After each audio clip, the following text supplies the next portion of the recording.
കോഴിക്കോട് വിലങ്ങാട്ടെ കാർഷിക മേഖലയെ തൂത്തെറിഞ്ഞാണ് ഉരുളുകൾ പൊട്ടിയൊഴുകിയത്. വീടും കൃഷിയിടവും നഷ്ടമായ കർഷകരിൽ ഭൂരിഭാഗം പേർക്കും ബാങ്കുകളിൽ ലക്ഷങ്ങളുടെ വായ്പയുണ്ട്. കടങ്ങളെല്ലാം ഉപാധികളില്ലാതെ എഴുതിത്തള്ളണമെന്നാണ് ദുരന്തബാധിതരുടെ ആവശ്യം. എൻ്റെ പുറകിൽ കാണുന്ന മഞ്ഞക്കുന്ന് പൊട്ടി ഒഴുകി വന്ന വഴിയിൽ 10-ലധികം വീടുകളുണ്ടായിരുന്നു.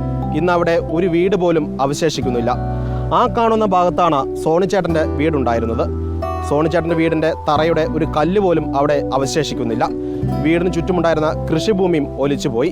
ഇനി സോണിച്ചേട്ടൻ്റെ മുൻപിലുള്ളത് 10 ലക്ഷം രൂപയുടെ ബാങ്ക് ലോൺ എന്ന ഭീഷണിയാണ്. എനിക്ക് 47 വയസ്സായി. ഞാനിവിടെ ജനിച്ചതാണ്. 1200 സ്ക്വയർ ഫീറ്റുള്ള ഒരു നില വാർപ്പ് വീടായിരുന്നു. ഒരു 10 വർഷത്തിൽ ഉള്ള പഴക്കമായിട്ടുണ്ടായിരുന്നു വീട് വെച്ചിട്ട്. പിന്നെ നമ്മൾ ഉപജീവനമാർഗ്ഗമാണ് തീർത്ഥം പോയത്. ഒരു പന്നി ഫാം ഉണ്ടായിരുന്നു കുറച്ചും കൂടെ അപ്പുറത്തെ മാലയ്ക്ക്. മാർക്കറ്റിലേക്ക് എത്തിക്കാൻ വേണ്ടിയിട്ട് വീട്ടിട്ട് അഡ്വാൻസ് മേടിച്ചടക്കം അത് 25 പന്നി ഉണ്ടായിരുന്നു. അതവിടെ 40ഓളം പന്നികളെ നമുക്ക് കാണാതെ പോയിട്ടുണ്ടായിരുന്നു. പിന്നെ ഫാം നിശേഷം തകർന്നു പോയി. ഇനിയിപ്പോൾ ആ ലോണും നമുക്ക് നിലനിർത്തിക്കൊണ്ട് ജീവിക്കാനുള്ള മാർഗ്ഗമില്ല. സർക്കാർ ഏത് വീട് തന്നാലും ആ വീട് നമുക്ക് മതി. എന്നുവെച്ചാൽ നമുക്കതിന് നിർബന്ധമൊന്നുമില്ല. ഇത്ര വീട് വേണോ ഇത്ര വലിപ്പം വേണമെന്നൊന്നുമില്ല. തൊഴിലാണ് വിഷയം. പക്ഷേ ആ തൊഴിൽ തുടങ്ങുന്നതിന് മുമ്പ് നമുക്കൊരു വലിയ സാമ്പത്തിക ബാധ്യതയാണ്, നിലവിലുള്ളൊരു ബാധ്യതയാണ്. 10 ലക്ഷം രൂപയോളം നമ്മുടെ മുൻപിൽ നിൽക്കുന്നു.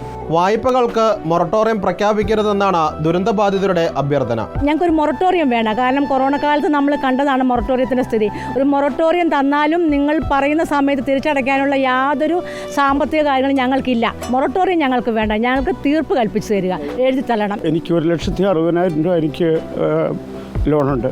ഇനി ഇതിനകത്തുനിന്ന് ഞങ്ങൾക്ക് ഒരു വരുമാനം ഞങ്ങൾക്ക് ഇനി കിട്ടാനില്ല.